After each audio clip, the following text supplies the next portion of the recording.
जी, नमस्ते विश्वरूप जी, कैसे हैं नमस्कार। आप? बढ़िया, फर्स्ट क्लास। जी, शायद 4 वर्ष हो गए जब हमारा पहले परिचय हल्द्वानी में एक व्याख्यान आपका था और सौभाग्य से मेरा व्याख्यान भी वही था, योग यूनिवर्सिटी थी हल्द्वानी में, तो आपको शायद याद होगा हाँ हाँ, कि मैं। के बाद आपका था वो, मैंने पूरा अटेंड किया था। और मुझे जो याद है कि वो एक मिट्टी का बोतल आपके पास था, तो तब और चेहरा हाँ, वैसे ही बिल्कुल, बिल्कुल, था बिल्कुल, नहीं। और बिल्कुल। मेरे ख्याल से मिट्टी का बोतल आज भी होना चाहिए। हाँ, तो नहीं दिख रहा स्क्रीन पे, लेकिन कहीं आपके घर में है तो कहीं रखा होगा। नहीं, नहीं, बिल्कुल ये आपकी बहुत याददाश्त अच्छी है कि आपने मिट्टी की बोतल याद रखी है, मैं बिल्कुल मेरे साथ मिट्टी की बोतल हुआ करती थी। तो बहुत अच्छा लगा था, पहली बार मुझे भी पता लगा कि डायबिटीज के ऊपर इतना प्रामाणिक रूप से आपने जो कार्य किया था, बड़ा अच्छा लगा था देखकर। लेकिन 4 वर्ष तक शायद आपके कार्य को वैसे देखते रहे, लेकिन जो आपने कोरोना के विषय में इतना हिम्मत भरा एक पूरा का पूरा जो प्रयास आपका रहा, जिसमें आपको पूरा यूट्यूब चैनल और सोशल मीडिया से पूरा ब्लैकआउट कर दिया गया, तो ये जो मुझे लगा कि सही जगह चोट जो आपकी लगी है, ये उसका प्रमाण है एक तरह से। तो हमने ये निर्णय लिया राजीव भाई के पूरे नेटवर्क के लोगों ने कि आप आपका साथ हमें देना चाहिए। तो कहीं न कहीं लोगों के बीच में हमारा राजीव भाई के बारे में लोग हम पर बहुत विश्वास करते हैं, तो हमने कहा कि आपसे एक चर्चा दोबारा करनी चाहिए और लोगों को एहसास भी दिलवाना है कि आप। बहुत लोग मुझसे पूछते हैं विश्वरूप जी की वीरेंद्र भाई आपको विश्वरूप जी का साथ देना चाहिए, क्या आप उनको जानते हैं क्या? तो जानते तो हम हमारी बातचीत तो काफ़ी होती रहती थी, लेकिन बस ये वीडियो एक प्रयास है, एक फॉर्मल बात नहीं करके एक इन्फॉर्मल आपसे और लोगों को ये दिखाने का कि भई आप और हम लोग साथ में काम कर रहे हैं। राइट। तो बहुत-बहुत धन्यवाद आज आपका जुड़ने के लिए हमारे साथ। थैंक यू, थैंक यू, धन्यवाद। तो कैसा कैसा रहा ये कोरोना 3 महीने पहले और 3 महीने बाद का सफ़र आपका? छोटे से में अगर आप बता पाएँ तो? इसमें ये ऐसा है कि बहुत ही डरावना है ये सफर। क्योंकि डरावना इसलिए, लोग तो इसलिए डरे हुए हैं कि कोरोना ना हो जाए। और मुझे इसलिए ऐसा लग रहा है डरावना, क्योंकि मैं आगे देख पा रहा हूँ कि अगर ऐसा ही चलता रहा, षड्यंत्र के इसी तरह से चलता रहा और वो अगर भांडा फूटा नहीं, तो फिर ये कितना ज्यादा नुकसानदेह हो सकता है, कितने आबादी जनसंख्या की हालत खराब हो सकती है, ये देख के बहुत दुख हो रहा है। और हम कुछ कर नहीं पा रहे हैं, सिर्फ बैठे हुए हैं या करने की कोशिश कर रहे हैं, लेकिन हो नहीं पा रहा है उस तरह से जैसा होना चाहिए। दुनिया के बड़े से बड़े वॉर में भी इतना नुकसान नहीं होता होगा, ऐसा मुझे लगता है। 1947 से पहले हालांकि हम और आप उस वक्त नहीं थे, लेकिन तब भी लोगों में इतना दुख या इतनी व्यथा शायद नहीं हुई होगी। अंग्रेजों ने भी इतना उन पे जुल्म नहीं किया होगा, और किया भी होगा तो लगता है ये तो कोई पराया है, तो जुल्म हम सब बंदी हैं तो जुल्म हो रहा है। लेकिन ये तो इंडिपेंडेंट कंट्री है, यहाँ भी ऐसा हो रहा है तो ये तो देखा नहीं जा रहा। और मुझे लगता है कि खास तौर पे हमारे देश में आज भी, मैं तो देखता हूँ हर जगह राजीव भाई की तरह उनसे इंस्पायर्ड लोग, इंक्लूडिंग यू, जो सच को सच बोलते हैं, जो हर तरह से किसी भी तरह से अगर कोई अगर कहीं पे कुछ गड़बड़ हो तो उसमें आगे आके बोलने वाले हैं। इन सब के सब जी। होते हुए भी ये कैसे हो पा रहा है? 4 महीने कैसे निकल गए षड्यंत्र होते हुए भी, अभी तक कैसे निकल गया, आज का दिन भी कैसे निकल रहा है? ये सारे सवाल रहते जी, हैं, जी। इन्हीं के साथ आगे बढ़ रहे हैं। बिल्कुल, बिल्कुल। तो मुझे लगता है कि पूरा एक जनमानस जो आपके साथ जुड़ा है, वो एक बहुत बड़ी उपलब्धि भी है अपने आप में कि किसी हिम्मत वाले व्यक्ति के साथ लोगों ने जो है दिल खोलकर आपका स्वागत किया है। लेकिन कहीं न कहीं मुझे लगता है कि कुछ लोगों के मन में प्रश्न हैं, जो मैं उनकी तरफ से आपसे पूछने का प्रयास करूँगा कि जैसे मैं पहली बार आपसे जो 2016 में मिला था, तो उस समय भी जो आप मेरे बाद आपने जो आपका जो पूरा वक्तव्य था डायबिटीज़ के ऊपर, उसमें दूध की कहीं बात आई थी। दूध का ऐसा विषय है जो कहीं न कहीं राजीव भाई के समर्थकों और जो गौ माता के समर्थकों में आपके प्रति एक उनमें संदेह हो रहा है कि ये विश्वरूप जी जो है दूध के विरोध में क्यों बोलते हैं? हालाँकि मैं उसको व्यक्तिगत रूप से बहुत सकारात्मक तरीके से लेता हूँ कि आप दूध के बारे में बोल रहे हैं, गाय के दूध के बारे में नहीं बोल रहे हैं, मैं इस तरह से इसको लेता हूँ। तो मैं थोड़ा-सा इस पे ये चाहूँगा कि एक यदि आपका इस विषय पे एक स्पष्टीकरण हो जाए कि दूध जब आप मना करते हैं तो वास्तविक में क्यों और किस दूध को मना करते हैं? तो एक बहुत बड़ा एक समूह जो है वो आपके साथ और भी जुड़ने को निस्संदेह रूप से तैयार हो जाएगा। इसमें टू स्टार्ट विद, सबसे पहले तो अगर मैं अपना पर्सनल लाइफ की बात करूं, मेरा जो जी। टू स्टार्ट विद मेरा जो खाना है और एक गाय का जो खाना है लगभग एक जैसा ही है। तो सुबह का जी। मेरा रूटीन है कि काफी समय से रूटीन है ये बहुत कम लोगों को हुँ, पता है, आपको मैं बता रहा हूँ पहली बात, क्योंकि ऐसी कोई बात हुई नहीं आज तक कि अपने लिए मैं घर से गाय का खाना लेके चलता हूँ, जो सब्जी है और जो फलों के भी जैसे केला है तो अंदर वाला हम खाते हैं तो बाहर वाला गाय खा लेगा, तो एक सिनर्जी सी मुझे लगती है। और जब हाँ गाय हाँ खाता है और हम देखते हैं तो एटलीस्ट मैं देखता हूँ तो एक संतुष्टि सी होती है कि चलो मैंने आज कोई अच्छा काम शुरू किया या अच्छा काम किया आज, ऐसा लगता है। और हाँ हाँ वो जो कोई करेगा ये उसको ही पता चलेगा कि ये मैं क्या बोल रहा हूँ। तो ये तो एक बात हुई। अब आता है दूध के संदर्भ में जो आपने सवाल पूछा, सवाल कई बार आए लेकिन कहीं मौका नहीं मिला जवाब देने को। मैं इस फील्ड पे है डायबिटीज की, जो मेरा स्पेशलाइजेशन है, ये आया मैं आज से 11 साल 12 साल पहले। तो मैं, अच्छा हाँ, राजीव जी तो इस दुनिया में 2010 तक थे हमारे साथ, तो उसके जी बाद ही मेरा मेन, तो 2010 से पहले की जो दुनिया है, हमारा देश भी और दुनिया भी और आज भी, ये दोनों दो अलग दुनिया है। मैं अब बताता हूँ छोटे बच्चे हैं कि तब हमारे देश में, सिर्फ एक उदाहरण लूंगा, 1 लाख में एक डायबिटीज बच्चा होता था। अब ऑफिशियल फिगर है अच्छा 1/50 डायबिटीज बच्चे, ठीक है ना। अच्छा तो पहले के मुकाबले डायबिटीज, ऑटो इम्यून डिजीज, बच्चों का मेंटल डिसऑर्डर, जो चीज राजीव भाई ने अपने जीवन में देखा होगा, अगर आज होते तो उनको बहुत दुख होता कि उसके मुकाबले 50 गुना 100 गुना ज्यादा है बच्चों में। आज आप देखेंगे बच्चों में मेंटल डिसऑर्डर बहुत ज्यादा आप देखेंगे, डायबिटीज टाइप जी 1 देखेंगे, auto immune disease, skin disease, इतना तब नहीं था, 10 साल पहले नहीं था, क्योंकि मैं 10 साल पहले भी था और आज भी मैं कंपेयर करता हूँ ना। तो जी मैंने देखा कि जैसे ही ये सभी, ध्यान से सुने इसको और आगे भी पहुंचा है, छोटे बच्चे अगर मिलते हैं जिनमें टाइप 1 हो, इंसुलिन डिपेंडेंट है, उनको अगर हम एक चीज बोलते हैं कि आप कोई भी ऐसी चीज मत खाओ जिसमें एनिमल प्रोटीन हो सकता है, जानवरों का प्रोटीन हो सकता है, तो अब जानवरों का प्रोटीन जिन भी चीजों से है उसको हटा दो अपने डाइट से, और जैसे ही आप हटाओगे तो एक चीज होगी, एक ही दिन के अंदर आपकी इंसुलिन की जरूरत 50% घट जाएगी, 50%। ऐसा हर बार होता है। तो एनिमल प्रोटीन जब हम बोलते हैं तो अंडा, मछली, ये सब चीज आती है, और डेयरी प्रोडक्ट भी आता है, क्योंकि उसके अंदर भी एनिमल होता है। और कई बार कुछ लोगों के लिए, सबके लिए नहीं, कुछ बच्चों के लिए उसका बॉडी अपना प्रोटीन और किसी बाहर से आया हुआ प्रोटीन, एनिमल प्रोटीन में डिफरेंशिएट नहीं कर पाता, तो वो ऑटोमेटिकली अपना अटैक करता है, अपने सेल्स को अटैक करता है, और जब बाहर का एनिमल स्टॉप कर देते हैं तो अटैक बंद हो जाता है, तो इंसुलिन दोबारा बनने लगता है। सिंपल सा फिनोमेना है। तो फिर मैंने देखा कि ये डेयरी प्रोडक्ट भी और एनिमल फूड भी बंद कर दें तो बच्चा ठीक होने लगता है, कुछ और ना भी करे तो, और ये हर बार होता है, और होता है। So that's how it started.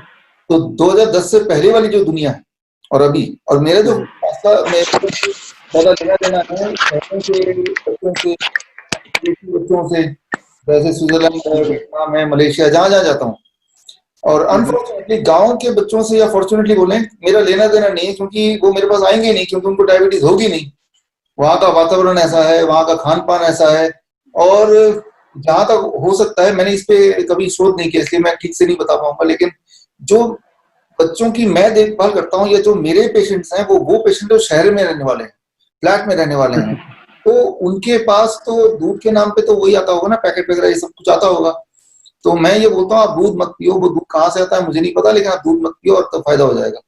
और रहा सवाल जो आप बोल रहे थे, अभी थोड़ी देर पहले ही बात हो रही थी कि जो गाय का दूध या देसी गाय का दूध, देखिए ऐसे लोग जो देसी गाय का दूध पीते होंगे, वो मेरे पास ऐसे लोग तो आए नहीं, वो इसलिए नहीं आएंगे, बीमार पड़ेंगे तो आएंगे।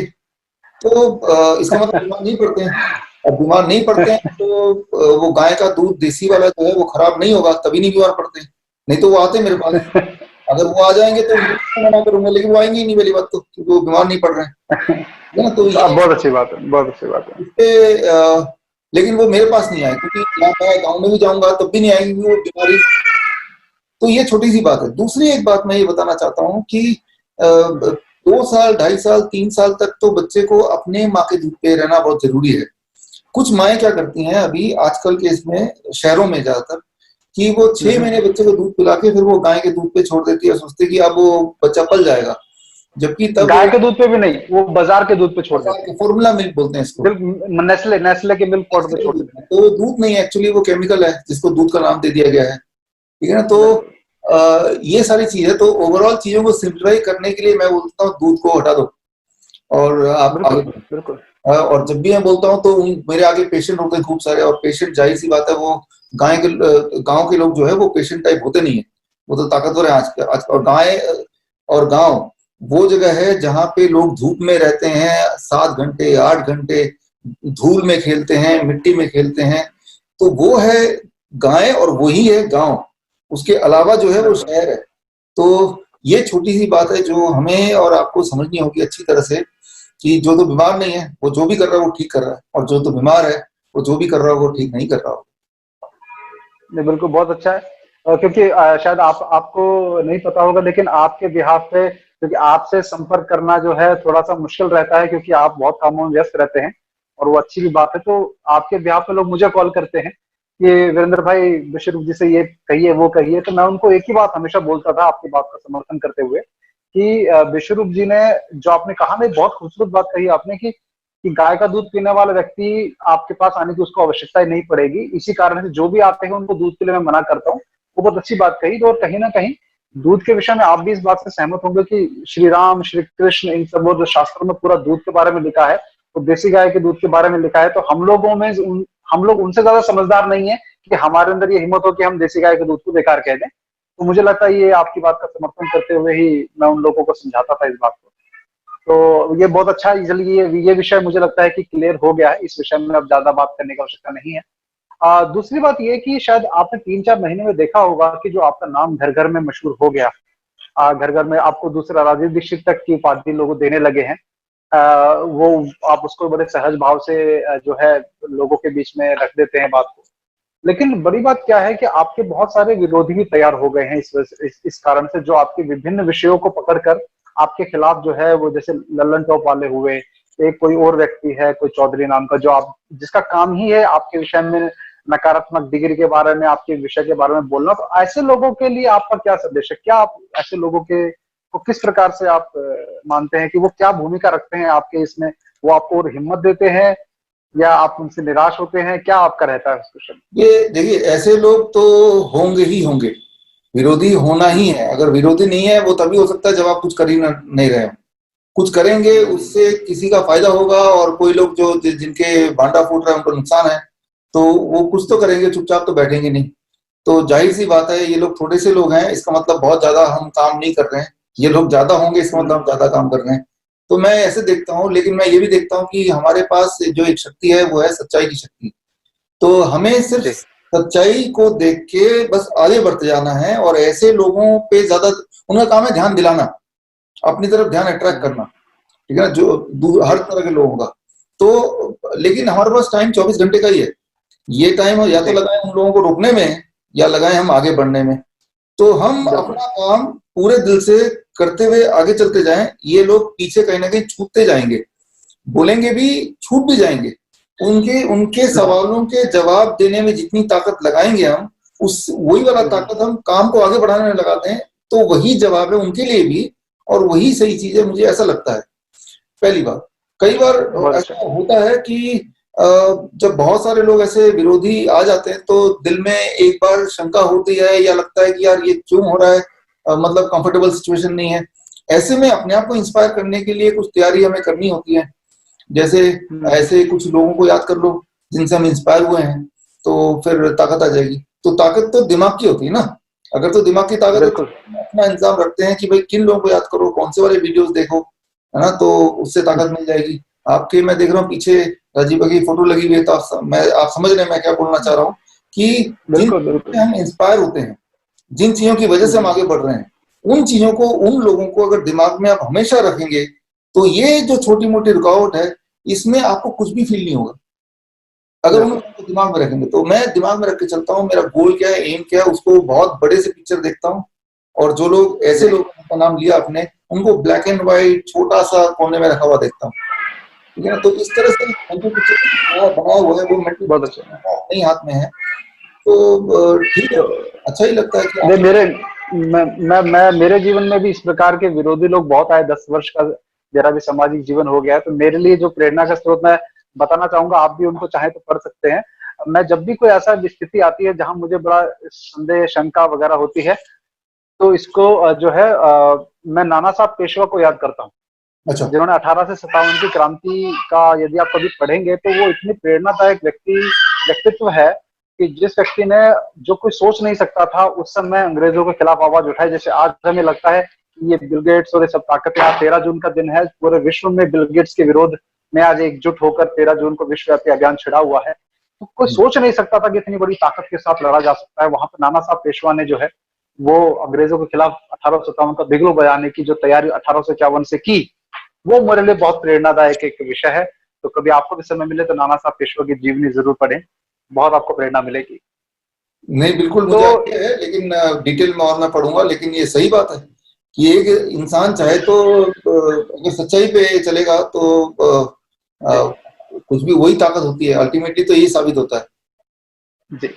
तो अच्छा, अगला मेरा प्रश्न ये रहेगा कि अभी जिस प्रकार से हम लोगों को स्वतंत्रता की अभिव्यक्ति के का जो हमारा दमन किया गया है, और एक साइंटिस्ट रह चुकी हैं जिन्होंने एड्स के ऊपर काफी वो खुलासे किए थे, जूडी माइकोविट्स, आपने नाम सुना होगा।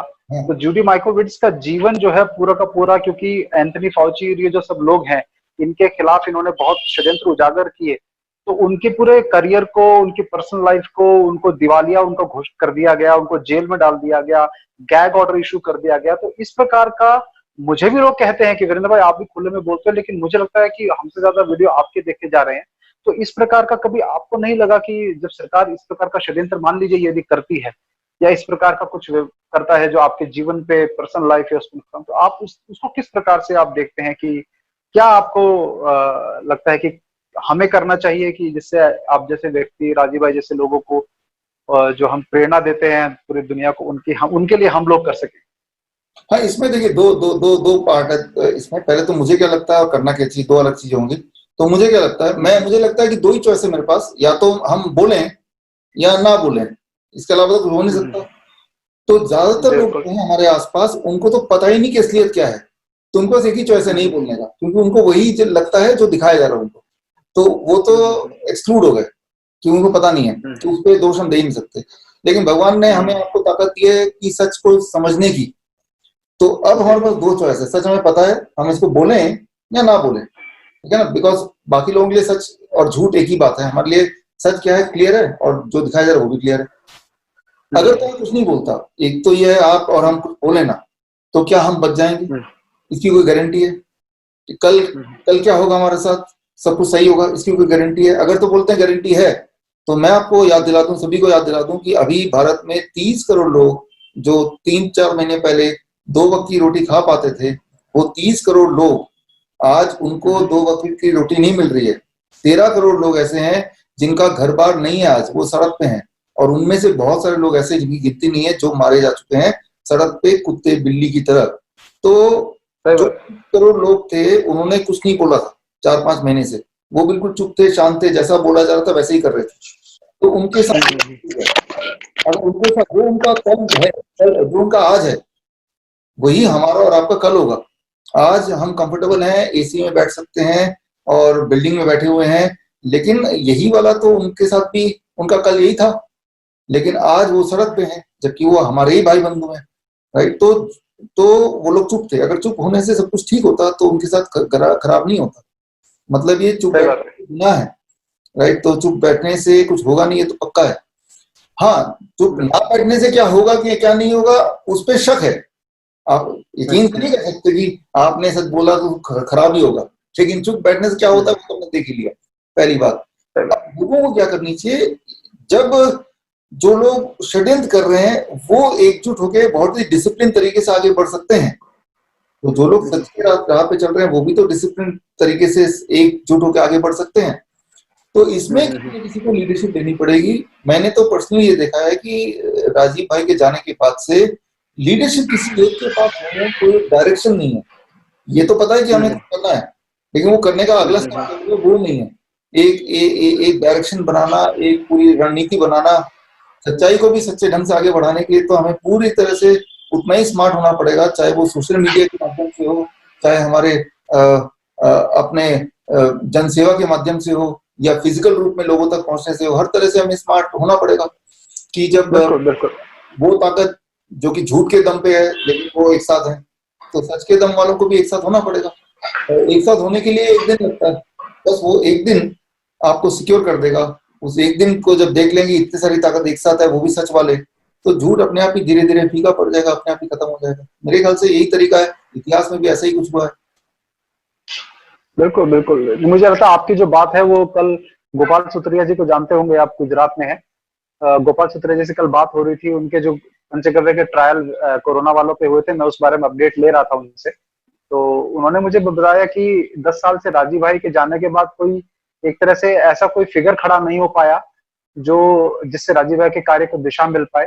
जो भी हुए उन्होंने निराश ही किया है। तो मुझे लगता है कि 5-6 लोग यदि मिलकर राजीव भाई के विषय को आगे बढ़ा पाए तो ऐसे 5-6 लोगों का, जैसे सरपंच हुआ करते थे पहले, ऐसे 5 लोगों को भी अगर इस विषय पे काम किया जाए तो बहुत बड़ा एक काम हो सकता है। उनकी भी यही व्यथा थी। और गोपाल सुत्रिया जी आपके आपके बारे में भी बात कर रहे थे कि बहुत अच्छा काम कर रहे हैं विश्वरूप जी, और शुभकामनाएं देने के लिए भी कहा उन्होंने आपको। एक और बड़ी जो परेशानी वाली बात मुझे नजर आई कि जो पूरा जैसे राजीव भाई के देहांत के बाद उनके बारे में पूरी गलतफहमियां या उनके बारे में आरोपबाजी जो लगनी शुरू हुई, अभी विकिपीडिया के पेज पे जैसे राजीव भाई को फ्रॉड और कॉन्स्पिरेसी थ्योरिस्ट घोषित किया गया, तो आपका तो शायद विकिपीडिया पेज ही उड़ा दिया गया। हाँ और जो जो और अभी मुझे एक बात मैं आपको भी कहना चाहूंगा कि जो इस समय आप कोई प्रश्न इंटरनेट पे पूछते हैं, उसका उत्तर के रूप में कुछ वेबसाइट ऐसी हैं जो टॉप पे आती है हमेशा, जैसे कोरा.com आ गया। ये कुछ साल पहले ही कोरा शुरू हुआ था।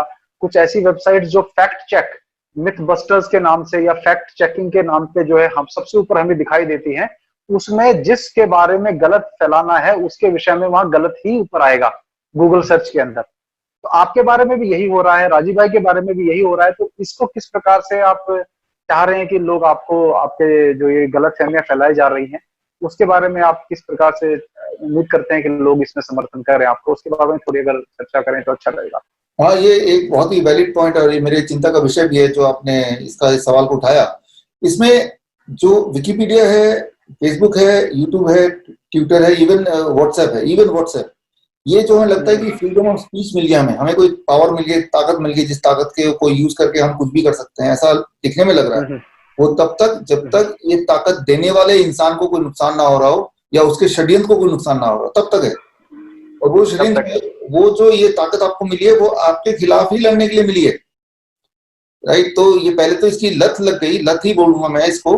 और अब लत जब लग गई है तो अब इसी ताकत को आपके खिलाफ यूज किया जाएगा रिमोटली, कहीं और बैठ के। ये मैं समझाऊं। मैं पर्सनली मेरी बात करें तो मैं फॉर्चुनेट हूं कि मेरा विकिपीडिया उड़ा दिया, ना कि उसमें फ्रॉड लिख दिया।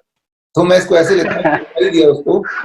तो वो ज्यादा बेहतर है, उड़ाई दो तो ज्यादा बेहतर है। हाँ, विकिपीडिया के दोनों पेज उड़ा दिए, फेसबुक उड़ा दिया, यूट्यूब उड़ा दिया, ट्विटर उड़ा दिया। और सबसे शॉकिंग बात है कि आप विश्वास नहीं करेंगे, हमारे जो ऑफिस का जो व्हाट्सएप है उसको भी ब्लॉक कर दिया था 48 आवर्स के लिए। और अगर आगे भी कभी ड्रामा खत्म भी हो सकता है। तो मतलब जितने सारे सोशल मीडिया में लगता है कि ये हमारी ताकत है, वो हमारी नहीं है। एक तो पहली बात ये बताना चाहूंगा। दूसरी बात कि अगर जिस तरह से वो एक हथियार हमें देके और हमारे खिलाफ ही यूज कर रहे हैं, तो क्यों ना उसी हथियार को हम उनके खिलाफ यूज करें। उसका एक तरीका है कि जैसे पर्सनली मैं आपके माध्यम से हमारे जिन सब लोगों के विचारधारा एक से हैं, उनको मैं यही रिक्वेस्ट करूंगा कि जैसे कोरा में आप जाएंगे तो आपको मेरे बारे में जो भी लगता है वो आप भी लिखिए, इंक्लूडिंग वीरेंद्र भाई, आप भी लिखिए, और हमारे जितने राजीव भाई के लोग हैं वो सब भी लिखें। तो पलड़ा भारी हो जाएगा, सच्चाई सामने आएगी। अभी क्या है कि मुझे ऐसा लगता है, पर्सनली मेरी बात करूं तो एक 200 लोगों की टीम बनाई है, वो टीम कहीं भी जाके खिलाफ में लंबे चौड़े वो लिख देंगे। और कोरा और विकिपीडिया वो इस बेसिस पे चलता है कि जो वोटर टाइप पे और तो नियोजित एक तरीके से चलता है। तो जबकि राजीव भाई के जो हमारे हम और आप फॉलोअर हैं, हम तो करोड़ों में हैं। अगर हम करोड़ों लोग अगर विकिपीडिया के पीछे बढ़ जाए और अगर कोरा के पीछे बढ़ जाए, वो तो उसका एग्जिस्टेंस ही नहीं रहेगा। ये बात वो भूल रहे हैं शायद।